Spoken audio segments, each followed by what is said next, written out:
Atong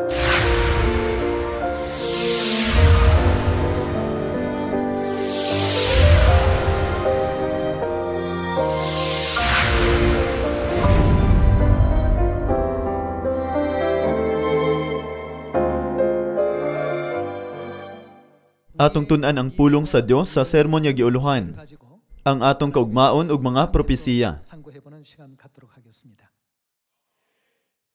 Unsa ang kaugmaon ni atong nagtuo sa Dios?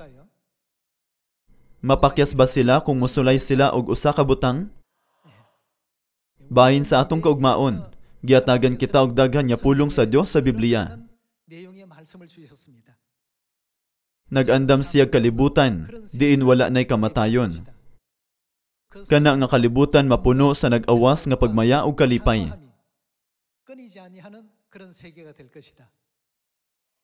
Si Apostol Juan, nakakita og usa ka pagpadayag ug gisulat kini sa Biblia. Naisulat sa Revelation nga ang Dios nag-andam alang sa mga langit ng anak ug usa ka mahimayaon nga kalibutan nga puno sa kahalangdon.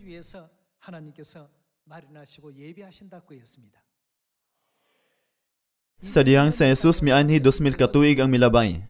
Siya miingon, ang balay sa akong amahan adunay daghang lawak. Si Jesus nagpahibalo kanato nga siya moadto sa langit aron sa pag-andam og dapit alang kanato. Unsang klase nga puloy-anan kini? Usa ka matahom nga kalibutan nga dili ikatandi sa karon nga kinabuhi ang giandam alang kanato.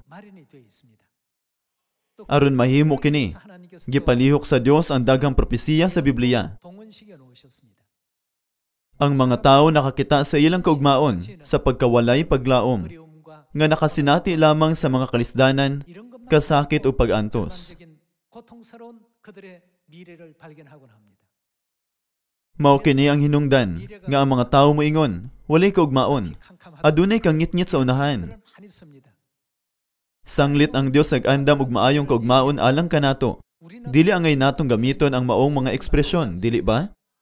Karon bahin niini, aton tan-awon ang pulong sa Dios sa Isaiah chapter 14. Atong tan-awon ang Isaiah chapter 14 verse 24.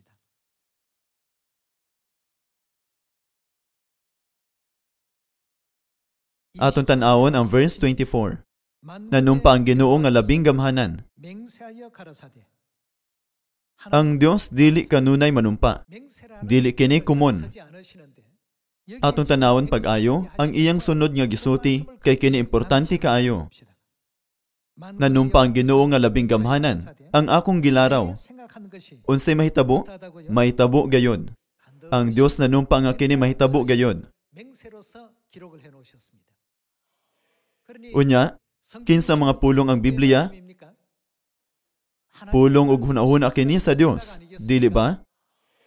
Kini usab ang pagdumala sa Dios nga gusto niyang matuman. Busa, ang Biblia naglangkob sa mga hunahuna ug pagdumala sa Dios. Atong tan-awon pag-usab ang verse 24. Nanumpa ang Ginoo nga labing gamhanan. Ang akong gilaraw mahitabo gayod, ug ang akong unsay mahitabo? Pagbuot, matuman usab. Unya kun ang Dios mosaad, nga ihatag kanato ang walay katapusang gingarian sa langit, usa ka hayag nga kugmaon ug nag-awas nga kalipay. Matuman gyud kining tanan. Dili ba ang mga saad sa Dios lahi sa pipila ka walay pulos nga saad nga nagikan sa usa ka pantasya? Bisan pa og manumpa ang usa ka tawo, ang uban kinahanglan niya motuo sa iyang gisulti. Apan dinhi, kinsa ang nanumpa? Ang Dios nanumpa. Kinahanglan gyud kitang motuo nga kining tanan nga mga butang siguradong matuman ug makugihon mudagan alang sa ganti nga gisaad sa Dios nga ihatag kanato.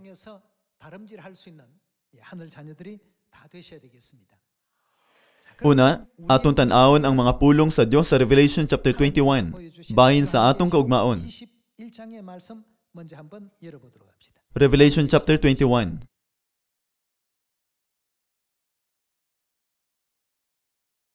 Atong tanawon ang Revelation chapter 21 verse 4. Pahira niya ang ilang luha ug wala nay kamatayon o kasubo, paghilak o kasakit, kay nahanaw naman ang daang mga butang. 아픈 것이 다시 있지 아니하리니 처음 것들이 다 지나갔음이라 했습니다.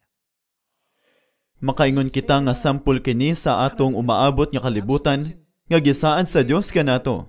단편적으로 압축해서 보여준 내용이라고 볼 수 있겠습니다.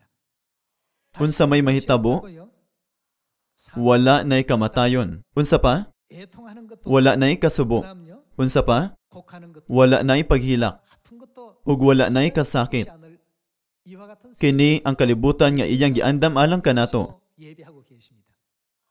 지금 보면 Dinhi sa kalibutan, adunay daghang kasakit, pag-antos, kalisdanan o kagulanan. 많은 세상 속에 우리가 살고 있습니다만 Apan ang gingharian sa Dios, mao ang dapit diin wala nay kasakit o pag-antos o paghilak o kasubo. 또 애통하는 것도 없고 슬픈 것도 없고 Sa mas detalyado nga pagpasabot, gitugutan kita sa Dios nga makabaton og kinabuhi nga nag-awas sa kalipay o kadasig. 세계 속에서 Sa kalibutan diin dili kita matigulang, ni maidaran 우리가 가는 곳곳마다 기쁨이 기다리고 ug diin walay limitasyon sa panahon ug luna. 전하는 이런 어떤 생애를 우리에게 허락하신다고 했습니다.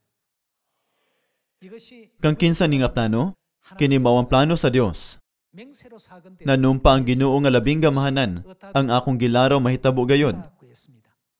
ug ang akong pagbuot. 명령은 어떠하다고요? Unsa mahitabo? 반드시 Matuman usab. Kini ang atong kaugmaon. 하시겠다. Ang Dios nagpahayag, pinaagi sa pagbalik-balik nga panumpa, 확정을 시켜놓으신 nga iyang tumanon kini. 그의 모습들입니다. Kasagaran, kita nagpokus lang sa kung kinsa kita karon ug sa atong kasamtangang kahimtang, 이것만 ug 가지고 magdala kini kanato ngadto sa mga pagreklamo ug pag-antos. 고통스러운 그런 상황 속에 본인을 몰아넣습니다. Apan, dili gayud nato tugutan ang atong kaugalingon nga mahulog sa maong masakit nga mga sitwasyon. Kung dili kita makaapil sa maong maanindot nga dapit ug nianang talagsaong kalibutan, pagkaalaot gayud nato. 라고 한다면 얼마나 이게 참 안타까운 일입니까? Ipadayon nato ang verse 5. 5절의 말씀 한번 이어보도록 하겠습니다. Atong tan-aw ng verse 5. Unya naglingkod sa trono miingon, 보라, unsa ang iyang gibuhat? Gibago ko na ang tanang butang. 새롭게 하노라 하시고 Dili kita mabuhi ni ining pormaha, apan mabuhi kita sa usa ka bagong kalibutan. Ang Dios nag-ingon nga ang unod ug dugo dili makasulod ni anang espiritual nga kalibutan. 그 영의 세계에서 Ang tanan nga mga butang mabag-o. Busa isulat kini kay kining mga pulunga kasaligan ug matuod gayod. 기록하라고 했습니다. Ang Dios nagtultol kanato ni ining kalibutana. 끌고 계십니다. 7절의 말씀 보도록 Atong tanawon ang verse 7. 말씀 보시면 이게 Ang mudaog makadawat niini gikan kanako. Ako mahimong iyang Dios ug siya mahimong akong anak. 내 아들이 되리라. Apan ang mga talawan, ang mga wala magtuo, ang mga malaway, ang mga mamumuno, ang mga makikilawason, ang mga salamangkero, ang mga nagsimbag mga Diyos-Diyos, ug ang tanang bakakon. 우상 숭배자들과 Itambo gayud sa linaw nga kalayo ug asupre nga maong ikaduhang kamatayon. 이것이 둘째 사망이라고 했습니다. 자, Dili kita angay mahimong ingon ana nga mga tawo. 있습니다만 Kun dili kinahanglan kita muadto sa hayag nga kalibutan nga gipakita niya kanato. Dili ba? 다 가야 할 것 아니겠습니까? Mupadayon kita sa chapter 22. Chapter 22 verse 1. Gipakita usab sa anghel kanako ang suba sa tubig sa kinabuhi nga napangidlap daw kristal. Nagikan among suba sa trono sa Dios ug sa nating karnero. 길 가운데로 흐르더라. Midagayday kini sa taliwala sa dalan sa syudad. Sa isig kadaprin sa suba may kahoy nga naghatag sa kinabuhi nga mamungag kausa matag bulan. 그 나무 잎 Ug ang mga dahon niini tambal alang sa kanasuran. 다시는 저주가 Walay bisan unsa nga tinunglo sa Dios nga makaplagan diha sa syudad. Anaa sa syudad ang trono sa Dios ug sa nating karnero ug simbahon siya sa mga alagad niya. 불을 볼 터이 Makakita sila sa naong niya ug ang iyang ngalan isulat diha sa ilang agtang. 다시 밤이 없겠고 Dito wala nay gabii ug dili na sila magkinahanglan og mga suga o kahayag sa adlaw. 저희에게 Kay ang Ginoong Dios mao may ilang kahayag ug maghari sila hangtod sa kahangturan. 하리로다 꾸였습니다. Dinhi sa kalibutan, ang matag usa adunay nagkalain-laing mga posisyon sa katilingban. 향하겠습니다만 천국에서 Apan gitakda na sa Dios ang atong kinabuhi sa langit. Kung matapos na kining panahuna sa atong kinabuhi sa pagtuo, asa man kita paingon? Kita muadto sa walay katapusang gingharian sa langit. Og dili lang kita mahimong usa sa langit ng katawhan. Maghari kita hangtod sa kahangturan. Sa yanong pagkasulti, ang matagtak na sa kinabuhi sa pagtuo, mao ang panahon nga gihatag kanato sa Dios, nga gusto kitang maghari isip mga hari sa langit. Samtang naghunahuna ni ini, kinahanglan natong mabuntog ang mga kalisdanan ug mga kasubo karon, ug mosulod sa gingharian sa Dios. Mao kini ang hinungdan niya ang Biblia naghatag kanato og daghang pagtulun-an niya nag-ingon, dili nato kini buhaton o dili nato kana buhaton. Kung kita mahimong ingon ni ana nga mga tawo, makapanunod kita sa walay katapusan nga gingharian sa Dios. Kining tanan na hisulat sa Biblia. Busa atong sa ulugan ang adlaw nga igpapahulay karon, sumala sa mga sugo sa Dios. Ang mga babae nga miyembro nagsulub og belo. Gisaulog usab nato ang mga kasaulugan. Gisunod nato ang tanang regulasyon sa bagong kasabutan o gisangyaw ang ebanghelyo. Kining tanan nga mga butanga nagtigom og mga panalangin alang sa kaugmaon, dili ba? Atong ablihan na Revelation chapter 21 verse 21. Atong tan-awon ng chapter 21 verse 21. Ang 12 kaganghaan pulos perlas, ang matag ganghaan hinimo gikan sa usa ka perlas, ang dalan sa maong syudad, unsa man to? Lunsayng bulawan ug tin-aw sama sa kristal. Ang mga tawo ganahan og bulawan, di ba? Apan, kung kita moadto sa langit, kini walay kapuslanan. Verse 22. Wala ako'y nakitang templo dito sa syudad kay ang Ginoong Dios nga labing gamhanan ug ang nating karnero, mao man ang templo. Atong tanaw ng verse 23. Didto wala na kinahanglan ang kahayag sa adlaw ug sa bulan kay nagdanag man niini ang himaya sa Dios ug ang nating karnero mao'y suga didto. Ug maglakaw ang katawan sa kalibutan diha sa kahayag niini ug dadon sa mga hari sa kalibutan ang ilang mga bahandi ngadto sa maong syudad. Binuksan sa tibok adlaw ang mga ganghaan niini ug dili kiniserhan kay didto wala na may gabii. Dadon ngadto sa syudad ang kabantog ug ang bahandi sa kanasuran. Apan walay bisan unsang hugaw nga makasulod sa syudad o bisan kinsa nga naghimog makauulang buhat o nagbaka. Ang pasudlon sa syudad mao lamang ang mga tawo nga ang ngalan ay sulat sa libro sa kinabuhi sa nating karnero. Ang Biblia nagtudlo kanato nga kadto lamang ang mga ngalan na isulat sa libro sa kinabuhi ang makasulod niining mahimayaong kalibutan.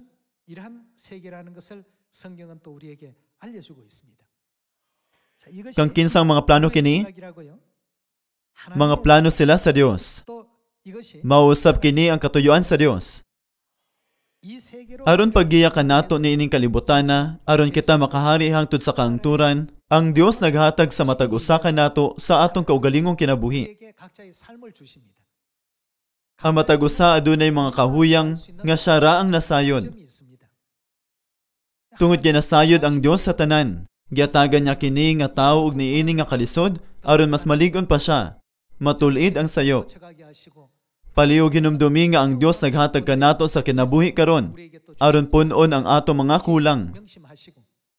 Nang hinaot ko nga kamong tanan makabuntog sa kinabuhi karon uban sa hugot nga pagtuo nga aduna gyoy langit.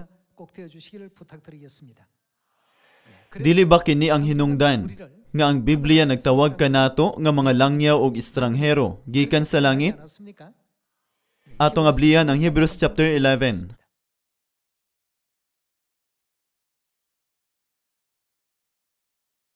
Hebrews chapter 11 verse 13. Nangamatay silang tanan diha sa pagtuo. Wala sila makadawat sa mga butang nga gisaad sa Dios apan bisan layo pa kaayo. Nakita na nila kini ug gikahinangop nila ug miila sa dayag nga sila mga langyaw ug mga lumalabay dinhi sa kalibutan. Sa kalibutan nagpasabot nga sa kini nga kalibutan. Miingon sila, kini nga kalibutan dili akong puloy-anan, dili kini akong nasod. Gihulagway nila ang ilang kaugalingon nga mga langyaw ug estranghero. Atong tanaw ng verse 14. Kadtong nagsulti sa ingon nagpahayag sa matinaw nga nangita sila og usa ka nasod nga ilang kaugalingon. Wala na sila nagunauna sa nasod nga ilang gibiyaan. Kung nagunauna pa sila niini, makapauli unta sila. Gipangandoy noon nila ang labi pang maayong nasod nga maoang. Unsa ang mas maayo nga nasod? Langit nung nasod.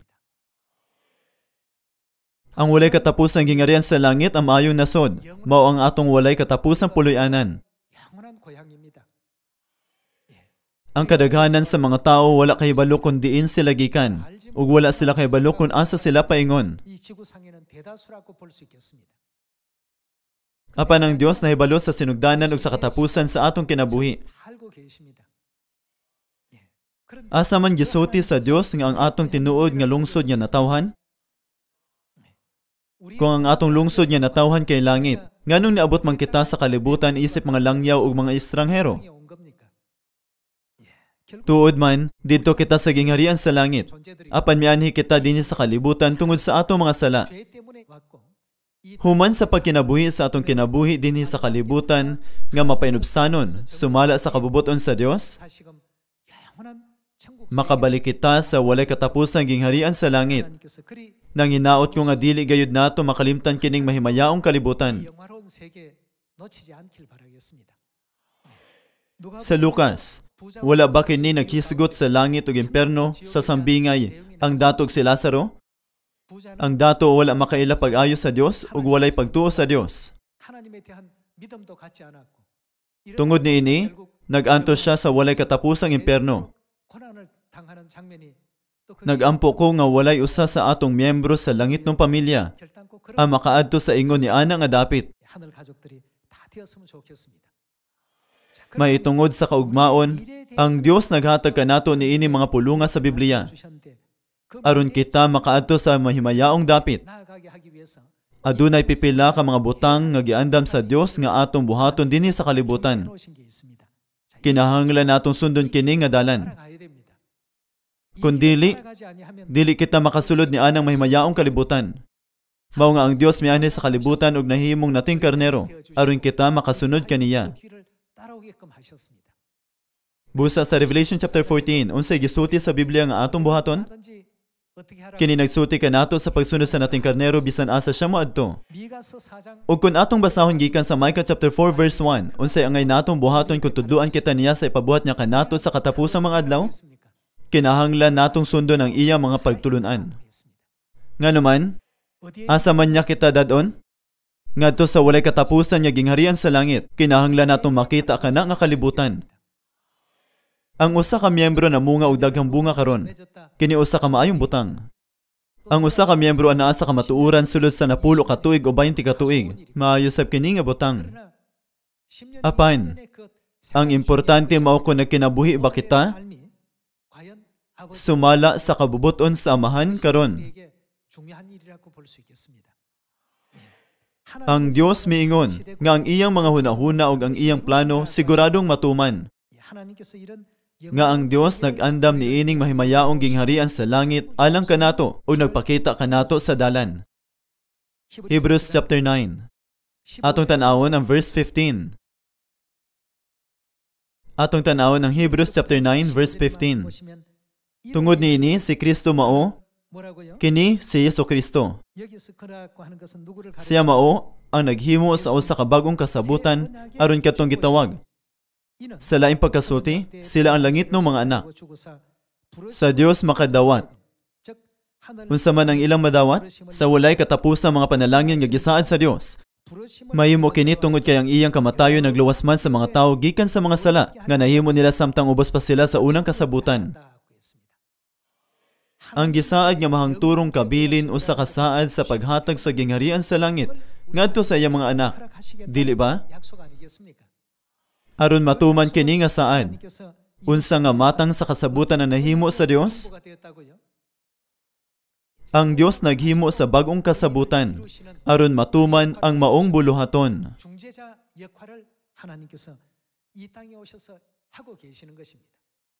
Busa, makasulod ba sa walay katapusang gingharian sa langit katong wala sa bagong kasabutan? Dili ba kini ang hinungdan nga kinahanglan natong buhaton nga makugihon ang bagong kasabutan? Gisaulog nato ang adlong igpapahulay, ang pagsaylo, ug ang mga kasaulugan. Gisunod usab nato ang bunyag sa bagong kasabutan. Dili ba ang pagkinabuhi nga masinugtanon sa tanang pagtulunan sa Dios kay alang sa atong kaugmaon? Kinahanglan niya paningkamutan natong tanan nga dili kita mahimong tapulan. Atong tanawon kung unsay gisaad sa Dios diya sa bagong kasabutan, pinaagi sa pagpakli sa Jeremiah chapter 31 verse 31. 31절의 말씀 봅니다. Atong tanawon ang chapter 31 verse 31. Nag-ingon ang Ginoo, taliabot ang panahon nga maghimo akog unsa iyang buhaton, bagong kasabutan uban sa katawan sa Israel ug sa Huda. 새 언약을 세우리라 하였습니다. Ang rason nga ang Dios naghatag og bagong kasabutan ngadto sa katawan mao nga kita makapanunod sa walay katapusang gingarian sa langit. 유업으로 받을 수 있도록 하게 하기 위해서 Dili ba kini ang hinungdan nga mianhi siya dinhi sa kalibutan uban ang bagong kasabutan? 아니겠습니까? Bisan pa ni ana, gisaulog ba sa mga tao ang ipapahulay sa bagong kasabutan? Wala. 새 언약의 유업, Unsa man pud ang pagsaylo sa bagong kasabutan? 새 언약의 시온이 있습니까? Aduna ba sila'y Siyon sa bagong kasabutan o mga kasaulugan sa bagong kasabutan? 우리에게는 그런 것 자체가 Wala gyud gituman sa kalibutan bisan usa kanila. Dili ba ang tanan nga mga saad sa Biblia, mga saad sa Dios ngadto sa mga anak sa Siyon karon? 하나님께서 하신 약속 아니겠습니까? 그래서 우리가 Dili ba kini ang hinungdan nga nung magsangyaw kita nga naghunahuna, mangadto kita sa matahom nga kalibutan nga giandam sa Dios para kanato. 것이 전도 아니겠습니까? Magpadayon kita sa Jeremiah chapter 31. Mupadayon kita sa chapter 31 verse 33. Inig-abot ni adtong panahona, mao kini ang kasabutan nga himuon ko uban sa katawan sa Israel. 세울 언약은 이러하니 곧 Ibutang ko ang akong sugo sa ilang kaisipan ug isulat ko sa ilang kasing-kasing. Ug mahimo ako nga ilang Dios ug silang akong katawhan. 하나님이 되고 그들은 내 백성이 될 것이라 하고 했습니다. Ang Dios mingon, ibutang ko ang akong sugo sa ilang kaisipan. Unsa kini nga sugo? Kini ang sugo sa bagong kasabutan. Mauusab kini ang plano sa Dios nga siguradong matuman. 하나님의 경영입니다. Atong tan-awon ang verse 34. Dili na kinahanglan nga tudluan sa usa ka tawo sa iyang katagilungsod bahin sa pag-ila sa Ginoo kay silang tanan. Gikan sa labing timawa ngadto sa labing inila, makailan man kanako. 다 나를 알미라. Pasayloon ko ang ilang mga salaog. 사한다고 했습니까? Unsa ang iyang pasayloon? 사하고 Dili ko na hinumduman ang ilang mga kasaypanan. 여호와의 말이니라 하고 했습니다. 우리 Pinaagi sa bagong kasabutan, pasayloon sa Dios ang atong kasaypanan ug kuhaon ang atong mga sala. 해 주시겠다 하고 했습니다. Sanglit ang bagong kasabutan, may usa ka bililong kamatuoran nga makapadanag sa atong kaugmaon. 귀중한 진리이기 때문에 Dili ba atong gisaulog ang igpapahulay 지키고 새 ug ang pagsaylo sa bagong kasabutan? 지키고 있는 것 아니겠습니까? 우리에게 Ang kaugmaon nga gihatag kanato tinuod nga matahom ug hayag. 찬란한 미래입니다. 이 Bisan pa man nga wala kitay taas nga posisyon niining kalibutana, ang Dios nagdisenyo sa atong kaugmaon ingon nga mga hari sa langit. 세상들로 하나님께서 설계하고 계십니다. Busa, dili kita magpabilin sa kinabuhi karon lamang, apan mudagan paingon sa langit. 보고 달려갑시다. Ang Biblia nag-ingon nga ang panahon nga gihatag sa usa ka tawo, kapituan ka tuig o kawaluan, kung lig-on pa sila. Kini ang kasagaran nga gitason sa kinabuhi. 그렇다는 것입니다. Busa kadtong nakakaton sa bagong kasabutan sulod ni adtong kapituan o kawaluan ka tuig, tinuod nga gipanalanginan. Apan daghang mga tawo ang wala pa makadawat sa ingon nga panalangin. 우리에게 Dili ba ang Dios nagsulti kanato sa pagsangyaw niini nga ebanghelyo sa Samaria ug ngadto sa kinatumyan sa kalibutan? Magsangyaw kita nga makugihon. Pinaagi niini, atong panguluhan ang mga anaa sa kalibutan sa kangitngit ngadto sa kalibutan sa kahayag. 찬란한 그 Aron magkuyog kitang tanan paingon sa usa ka hayag nga kaugmaon. 되시길 바라겠습니다. 우리는 Anaa kita sa bagong kasabutan. 새 언약의 Aduna usab kitay langitong inahan nga mao ang realidad sa bagong kasabutan. 그렇다면 Unya, aduna pa ba'y mas mahimayaong dapit sa kalibutan? 그런 자리가 있을 수 있습니까? Tungod kay kini nindot kaayo nga dapit. Wala ba kini gipaila sa Dios kanato? 있지 않았습니까? Asa kita gisultihan sa Dios nga mosulod? Kinahanglang maminaw kita sa tingog sa Dios nga nag-andam sa ingon kahayag nga kaugmaon alang kanato. Atong tanaw ng Jeremiah chapter 4 verse 5.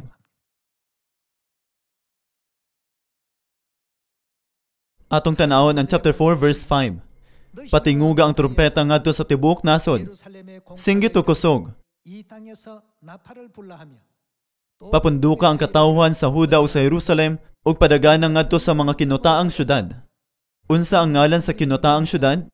Kini mao ang Sion. Giyahi sila paingon sa Sion. Palikaya sila sa ulilangan. 지체하지 말라 하고 했습니다. Ang Biblia nagtudlo kanato sa pag-adto dayon sa Sion, ang kinutaang syudad. Kung kini pulong sa Dios, unsay angay natong buhaton? Ang Sion tinuod gayud nga mahimayaon ug maanindot nga dapit. 영화로운 것이고 찬란한 것입니다. Dili ba ang Dios mohatag kanato sa panalangin sa kinabuhing walay katapusan, kaluwasan o kapasayloan sa mga sala sa Sion? 은혜도 나를 주신 것 아니겠습니까? Ikaw ug ako, naaba sa Sion karon? Oo, ania kita sa Sion. Atong ihatag ang walay katapusang pagpasalamat, dungog ug himaya sa Dios Elohim, Dios Amahan ug Dios Inahan, nga mao'y nagtawag kanato ngadto sa Sion. O kanunay nga nagpokus sa kaugmaon nga gipropesiya alang kanato. 우리가 되어야 되겠습니다. Kung malumos kita sa mga kalisdanan karon, nga magunahon na, ako nakasinati niini nga mga kalisdanan. Oo, ako nagantos niini nga mga kasakit. Mahimo natong mawala ang atong kaugmaon.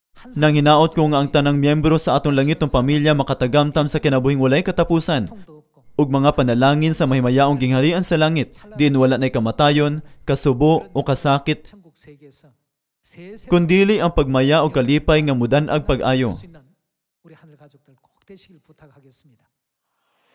Asa ang atong lungsod nga natawhan? 있습니까? 히브리서 Kini nag-ingon nga ang atong lungsod nga natawhan mao ang gingharian sa langit. 알려주고 있습니다.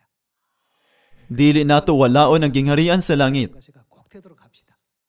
Akong gihangyo ang tanang miyembro sa atong langit ng pamilya sa paghatag og walay katapusan nga pasalamat, dungog ug himaya ngadto sa Dios Amahan ug Dios Inahan. 하나님께 Sa pagtudlo kanato sa bagong kasabutan, aron makaadto kita sa gingharian sa langit. 다 되시길 부탁드리겠습니다. Gusto na kong tapuson ang sermon karong adlaw. Salamat.